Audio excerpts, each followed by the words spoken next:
The recent film Oppenheimer wasn't just a global cultural phenomenon. It was an artistic triumph. I mean, 7 Oscars, including Best Picture. It absolutely was. And it earned that acclaim, for its incredibly intimate and detailed portrait of a theoretical physicist Yeah, who basically goes from being a genius to the destroyer of worlds. exactly. And that's the whole point of Nolan's approach, right? The film's entire architecture was built to invite you, the audience, into J. Robert Oppenheimer's subjective experience. Right, to make you walk through his decisions at Los Alamos, Yeah. feel the weight of his leadership. And track the immense psychological strain, the moral ambiguity he carried. Nolan wanted us to understand the man's personal tragedy. Aiming for understanding over, outright judgment. And that focus on the internal, the subjective experience is precisely why we have to shift the camera lens today. Our mission is to move entirely beyond the fences of Los Alamos, past the physicist's internal struggle, and focus squarely on the people and the communities who paid the immediate, devastating, and generational price for the Manhattan Project. We're talking about the dark history Oppenheimer didn't show. Yes. To truly grasp the atomic age, you have to realize that the moment the bomb was conceived, a series of human and environmental disasters began. That's it. These are what we call nuclear frontline communities. And they're suffering, from forced displacement and contamination during extraction all the way to the horrific health effects of the final weapon. It was systematically suppressed, or at least minimized by the U.S. government. Why? Well, it was necessary to maintain that pervasive Cold War myth that nuclear weapons production was inherently safe, that it was clean, and of course that it was strategically necessary. So our deep dive today is really about connecting that theoretical physics being discussed in Los Alamos to the very real environmental and human costs, costs that spanned multiple continents. And we do that by exploring a whole stack of sources. We're looking at critical analyses of the firm's narrative omissions, the systemic exploitation of uranium workers in the Navajo Nation, the realities and, frankly, failures of U.S. compensation programs like RAAC. And the harrowing, absolutely vital testimony of the hibakusha in Japan. Exactly.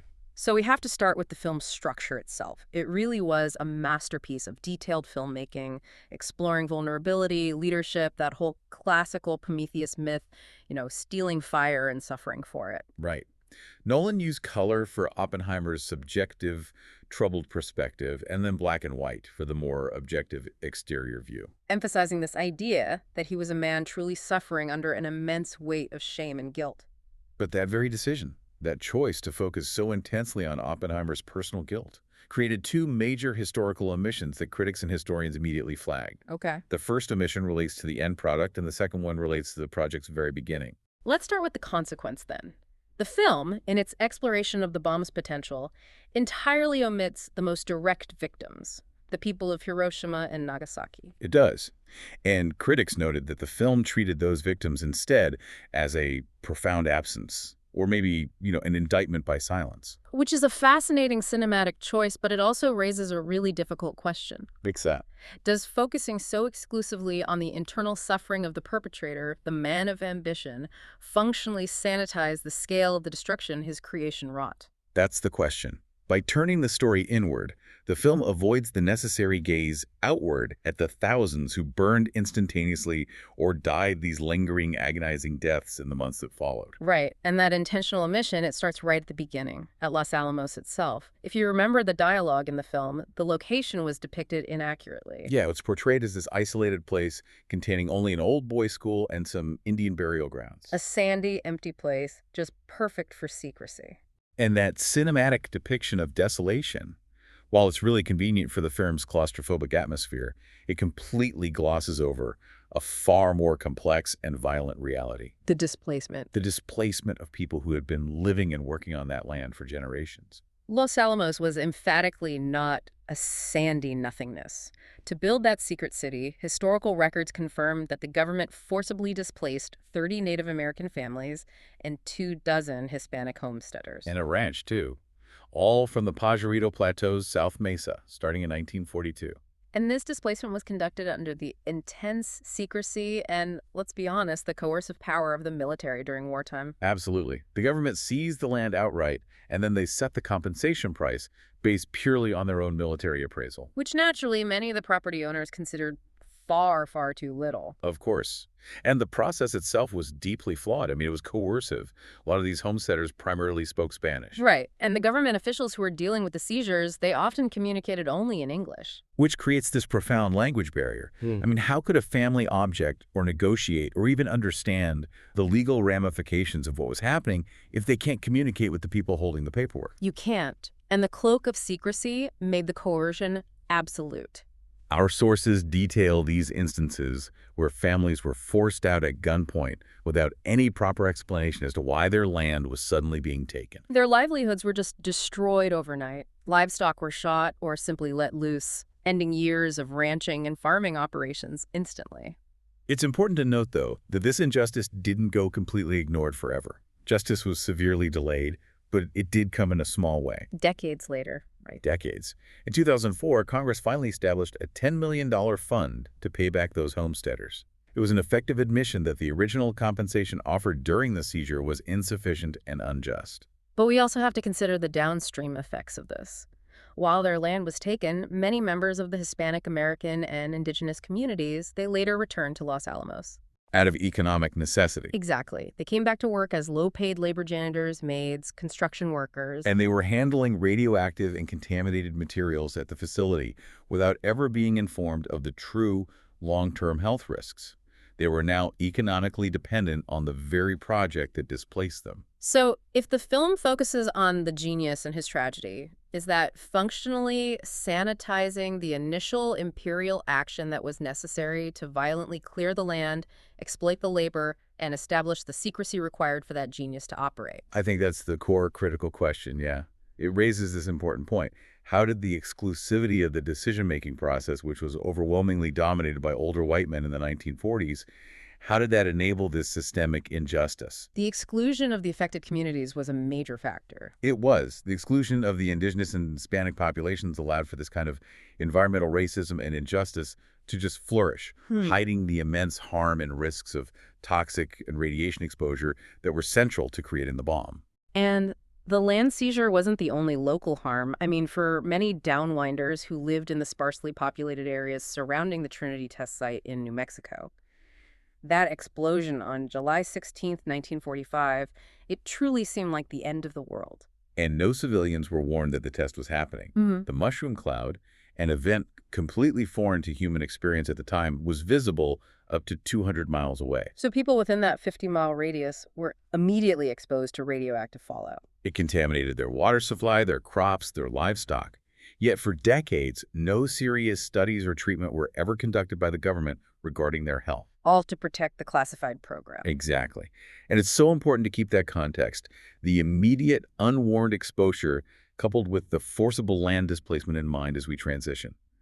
Because these actions, they set the stage for the systematic exploitation required to get the most essential ingredient for the bomb. Uranium. Uranium. Now, before the Trinity test could yield that 25-kiloton detonation, it desperately needed fuel. As the U.S. began the Manhattan Project, they rapidly expanded uranium mining starting in the 1940s, a campaign that then, transitioned into fueling the subsequent atomic energy program during the Cold War. And the core focus of our deep dive now shifts to the source of that uranium and the horrific, long-lasting consequences for the communities whose land was exploited for extraction. We're talking specifically about the southwestern U.S. and the profound impact on the Navajo Nation. The scale is just staggering. The U.S. Environmental Protection Agency, the EPA, has documented over 4,000 mines in the United States associated with uranium mining. And of those, more than 500 abandoned uranium mines are located specifically within the boundaries of the Navajo Nation. And the exploitation wasn't just incidental, it was structural. Non-Indian-owned mining companies moved in, and they maximized their profit by installing Navajo labor in the least protected, lowest-paid jobs as the actual underground miners. It's a classic case of economic desperation meeting colonial opportunism. It is. And the working conditions were lethally unsafe. These miners were working in unventilated underground mines. And this is critical because of the threat posed by radon. Right. Radon is a natural radioactive decay product of uranium, and it's highly concentrated in these environments. It is directly linked to lung cancer. And what makes it so insidious is not just the radon gas itself, but its daughter products. Exactly. These tiny radioactive particles the gas decays into. These particles adhere to the silica and uranium dust that's just floating everywhere in the mine air. So when the miners used pneumatic drills, gouging holes for dynamite, they were creating immense amounts of this dust. And the moment they blasted the ore veins, the dust would become so thick they described barely being able to see. And they were often ordered back inside almost immediately, before that dense cloud of uranium and silica dust Coated with radioactive daughter products. had even settled. They were inhaling the equivalent of tiny, highly toxic radioactive bombs with every single breath. And they were working without proper ventilation, without protective gear, sometimes without even gloves. And frequently speaking little to no English, which meant safety instructions, if they even existed, were incomprehensible. They ate their lunch right there in the freshly blasted mine and then returned home to their families covered in a fine yellow dust. This brings us to the central moral failure here, the sacrifice of the miners. During the war, the military just ignored health concerns in the rush for uranium. But even after the war, the U.S. Atomic Energy Commission, the AEC, and the mining industry, they actively disputed the growing scientific evidence linking radon exposure to cancer. They did, despite state and federal health authorities recording incredibly high radon counts in the mines during occasional visits. The workers received no warnings. None. They drank water directly from cracks in the mine walls because they were thirsty. And perhaps most tragically, they sometimes used radioactive debris. The waste rock. The waste rock displaced during extraction. They used it as cheap building materials for their homes and sheds, Embedding the contamination right into their family structures. The truly devastating discovery here is that U.S. public health studies confirmed these dangers. They confirmed the cancer links. But the government made a conscious strategic decision. They decided to not inform participants because it would have caused a mass exodus from the mines.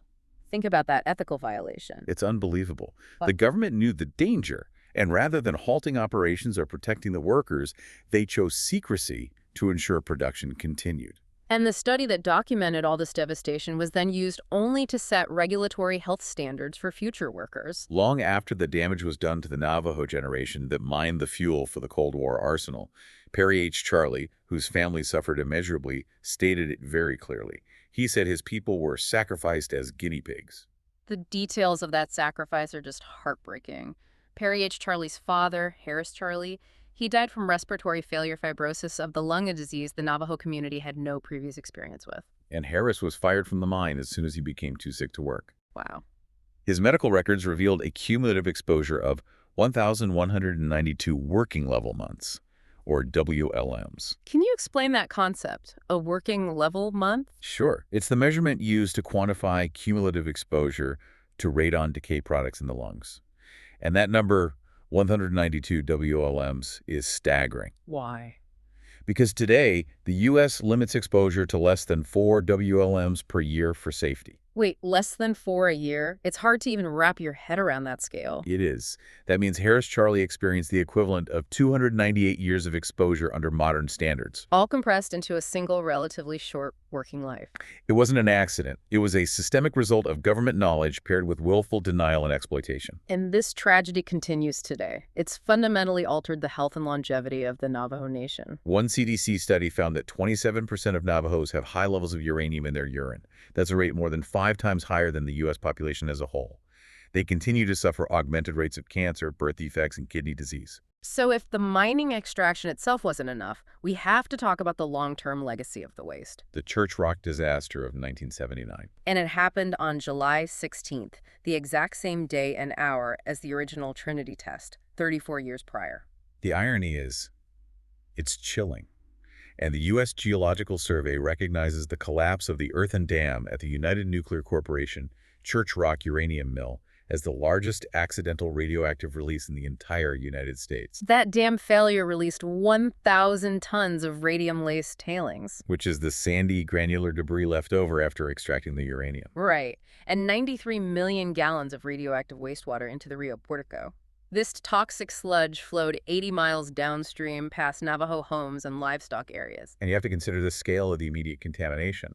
This accident released 46 curies of radiation. Okay, can you contextualize that for me? Yeah, the 3 Mile Island accident, which terrified the nation that same year and became a symbol of nuclear danger, it released only 13 curies. Church Rock released 3 times the radioactivity of TMI, yet it received very limited national attention. There was no evacuation. There was no state of emergency declared for the residents living along the Rio Porco. Patches of radioactive hotspots were scraped only from the first 5 miles of the riverbed, and the cleanup has been inconsistent and woefully inadequate for decades. The contamination problems are profound and ongoing. And this ongoing contamination means the dangers are deeply integrated into daily life and culture. We mentioned contaminated debris being used for homes. Yeah, the sources describe the traditional Hogan of Elsie May be gay. It was found to be so radioactive that the EPA had to dismantle and remove it as if it were nuclear waste. She had already lost 2 sons to rare cancers attributed to this contamination. And for the DNA, the contamination became a part of their daily life. It poisoned the water from their wells and the plants they rely on for traditional ceremonies and sweat lodges, giving them additional exposure. It's a profound violation of their traditional understanding of Dene Bikea, the traditional balance and respect for Mother Earth. And the cultural impact is perhaps the most unique challenge. The Dine language originally had no concept that something they coexisted with in nature could be so damaging. They had no indigenous words for radon progenies radioactivity, alpha or beta particles, or gamma radiation. None. This forced community leaders like Perry Charlie to undertake the arduous process of constructing glossaries of radiation-related terms just so the community could discuss the threat scientifically and lobby the government effectively. It fundamentally fractures their worldview. The reality is that the contamination left behind, which often retains as much as 85% of its original radioactivity, remains in unregulated, unmarked piles across Navajo lands. It's a legacy of intentional exploitation for Cold War goals. So if we connect this devastating local tragedy to the bigger picture, the Navajo Nation is just one tragic example of these nuclear frontline communities. Exactly. And they stretch across the globe. These are communities often indigenous, of color, poor, and rural that were directly harmed by the entire nuclear cycle. Development, production, testing, cleanup, and waste storage of nuclear materials. The pattern is clear. The marginalized bore the risk for the sake of strategic goals. Studies suggest these activities have caused tens to hundreds of thousands of deaths and severe illnesses due to high exposure to toxins and radiation. It's a clear case where the burden of contamination fell disproportionately on the excluded and the vulnerable. And look at the sheer global scope of the U.S. nuclear program's harm. First, you have the massive testing program in the Pacific. Between 1946 and 1958, the U.S. tested 67 nuclear weapons in the Marshall Islands. 67. It's an almost incomprehensible number. It's the equivalent of dropping 1.6 Hiroshima-sized bombs every single day for 12 straight years. And these weren't just small tests. I mean, think of the Castle Bravo test in 1954, which was far larger than they predicted. Way larger. The fallout contaminated inhabited islands like Rongelap and Utrecht. The resulting contamination forced the Marshallese people into permanent exile, turning their homeland into a laboratory for long-term health effects. And the sources even mention a Japanese fishing boat, the Diego Fukuri Maru. The Lucky Dragon No. 5. It was caught outside the danger zone, and its crew suffered severe radiation poisoning. That just shows the international reach of this so-called domestic testing program. Right, and domestically, we had the fallout from the hundreds of tests conducted in the southwestern U.S., particularly at the Nevada test site. Which affected the Downwinders we mentioned earlier. And the Nevada test site itself sits on land claimed by the Western Shoshone people, who assert it was established in clear violation of their existing treaty with the United States. Their principal man has famously stated that the Western Shoshone is now the most bombed nation on Earth. Their experience really encapsulates the environmental racism inherent in the program. You choose geographically and politically marginal areas occupied by disempowered populations to conduct these massively destructive activities. And we also have to acknowledge the workers at the production sites, the civilians employed at Department of Energy facilities across the country. Hanford in Washington State, for example. It's now considered the most contaminated nuclear site in the Western Hemisphere, a complex that displaced thousands of nearby residents and multiple tribal nations. So workers and residents near sites like Hanford and Oak Ridge, Tennessee, they continue to attribute cancers and other complex illnesses to radioactive releases, both intended and accidental. And finally, you have the atomic veterans.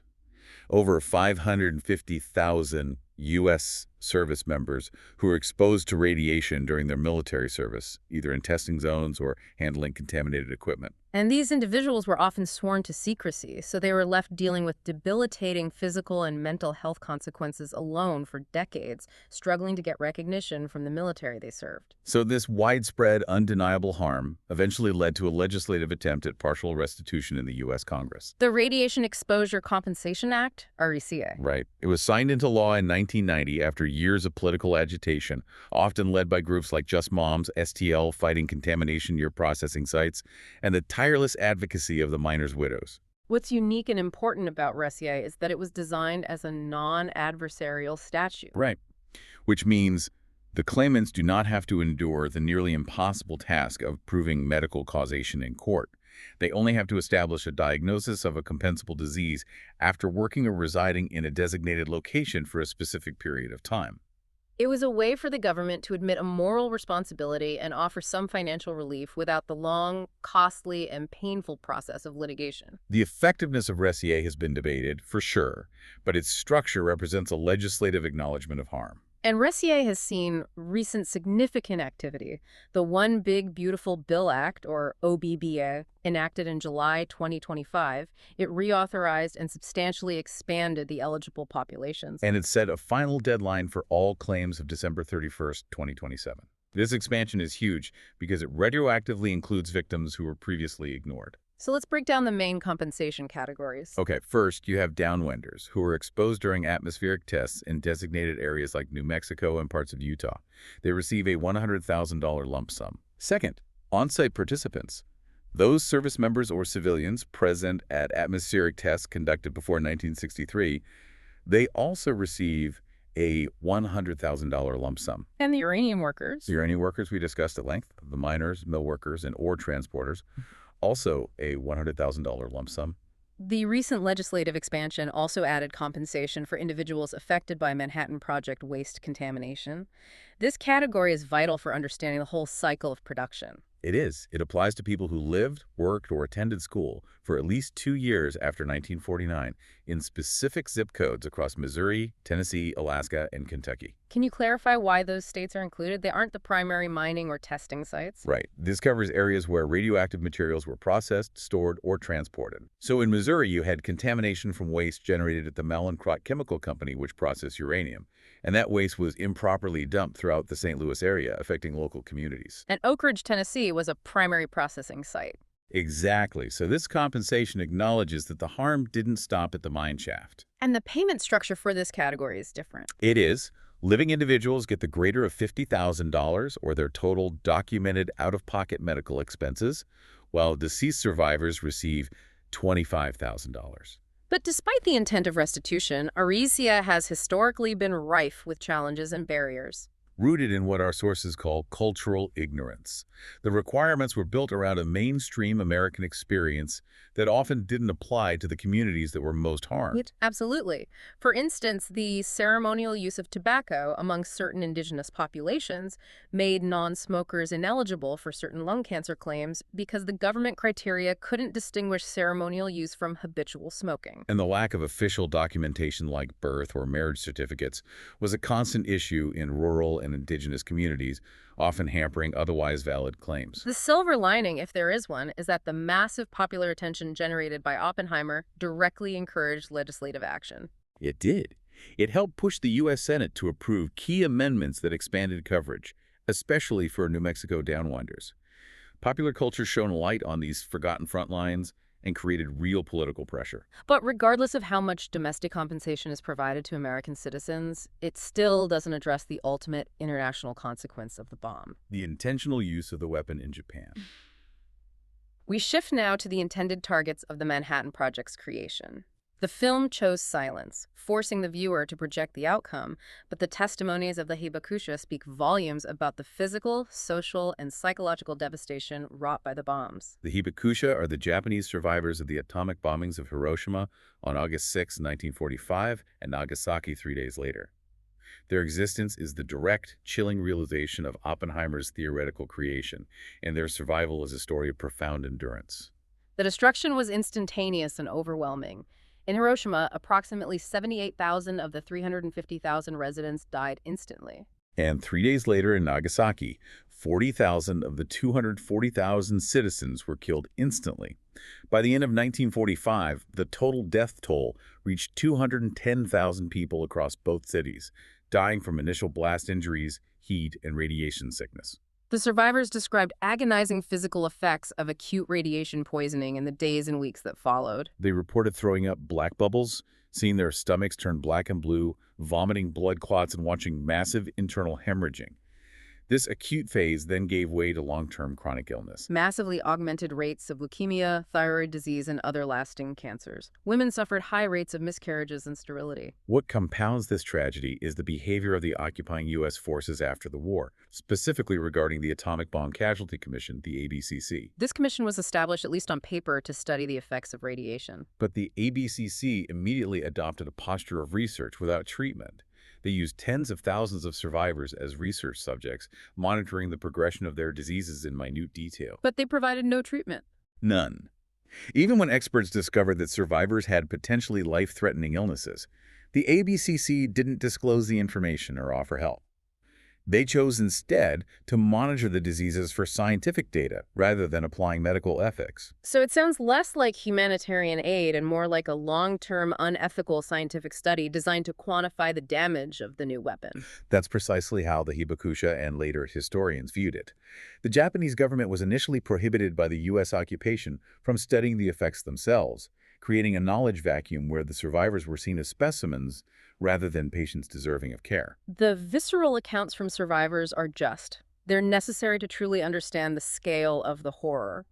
Yoshido Matsushita, for instance, he was 1.7 miles from ground zero in Hiroshima. And he was one of the only photographers able to capture immediate first-hand accounts.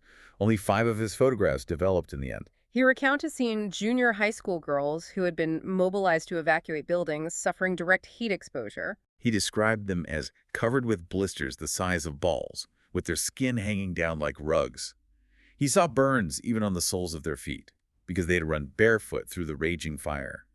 This sheer suffering was paralyzing. Matsushita felt such overwhelming guilt and distress that he hesitated for a full 20 minutes before taking a single picture. He felt the victims were looking at him, thinking angrily, "He's taking our picture and will bring us no help at all." That moment of photographic hesitation speaks volumes about the human horror he was documenting. Another harrowing account comes from Chieko, who was only 15. She woke up with glass shards embedded in her head. And she described seeing these strange figures with long tentacles, only realizing they were her classmates with melted skin falling from their bodies. She was directed to burn the bodies of the children who died around her, watching in horror as the corpses twitched in the flames, fueled by the melting human fat. She said she couldn't cry until the work was over and the bones finally turned the color of cherry blossom in the morning sun. That detail, the bones turning pink, it's such a terrifyingly specific and poignant memory of ultimate human trauma. And beyond the physical trauma, the hibakusha faced profound and pervasive social isolation, often lasting for decades. They suffered significant social rejection and discrimination in post-war Japan. They were treated like infectious disease patients. Widely rejected from marriage because people feared genetic damage, fearing hibakusha blood in their family lines. Even survivors who had no visible burn scars faced this stigma. Kiyomi, for example, contemplated suicide after her mother-in-law explicitly blamed her miscarriage on the atomic bomb. It illustrates how the stigma persisted, even without visible physical evidence of the blast. The bomb didn't just kill people, it poisoned entire communities and familial structures through fear and misinformation. And the clock is ticking on this direct testimony. It is. The number of registered hibakusha fell below 100,000 as of July 2025. Most are now elderly in their 80s and 90s. As Seichiro, one survivor, states, soon there will be 0 hibakusha left on Earth to tell their story firsthand. But their stories are far from over. Survivors formed organized activist groups in 1956 to demand medical help and compensation. And they were eventually successful, obtaining atomic IDs that granted free lifetime health benefits. Their primary purpose, as survivor Michiko states, was firstly, to protect ourselves, and then through our experiences, to protect the human race. They are now the world's most vocal advocates for reparations and, critically, for nuclear disarmament. They constantly highlight the terrifying escalation of the nuclear age. In 1945, there were only 3 nuclear weapons in existence. Today, there are an estimated 12,700, enough to destroy the world many times over. They also point out the compounding modern threats. For example, the current geopolitical environment includes the Russian occupation of the Zaporizhia nuclear power plant in Ukraine. Where Russian forces are essentially using the nuclear complex as a protective shield, the Hibakusha view this as definitive proof that nuclear power plants are effectively pre-deployed weapons of mass destruction. Their current mission is deeply educational, seeking to fill the gap where nuclear disarmament education is absent or forgotten. They work to ensure that young people have a confident understanding of nuclear issues. Sometimes they call their educational curriculum simply reading, writing, and radiation. They're working tirelessly to pass their legacy to a new generation, urging them to take up the mantle of nuclear abolition. So we began this deep dive with the personal tragedy of J. Robert Oppenheimer, the scientist tormented by the potential world-ending consequences of his creation. And we end by understanding the systematic tragedy that affected millions of people who were not given a choice in the matter. When you trace that line of consequence, it moves from the forced displacement of the Hispanic homesteader and the Western Shoshone to the Navajo miner inhaling lethal radioactive dust. To the Marshall Islander forced into permanent exile, and finally to the Hiroshima survivor burning the bodies of their classmates. The story of the atomic bomb is far, far larger than the Los Alamos fences contained.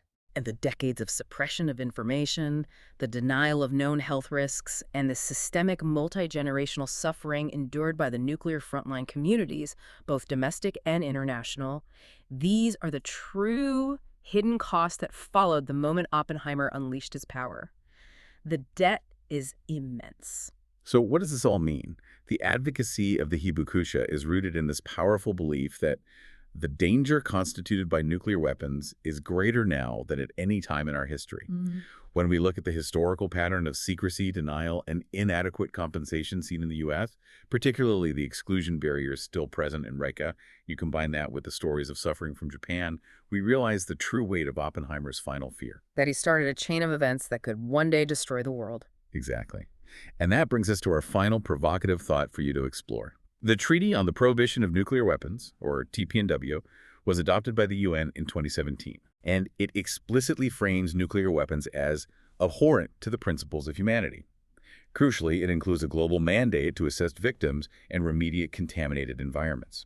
So considering the historical barriers and exclusions of national compensation programs like RICO, which consistently failed to fully and equitably address the debt owed to nuclear victims, how does the current global debate over nuclear abolition reflect the devastating human lessons we've just discussed from the original nuclear disaster?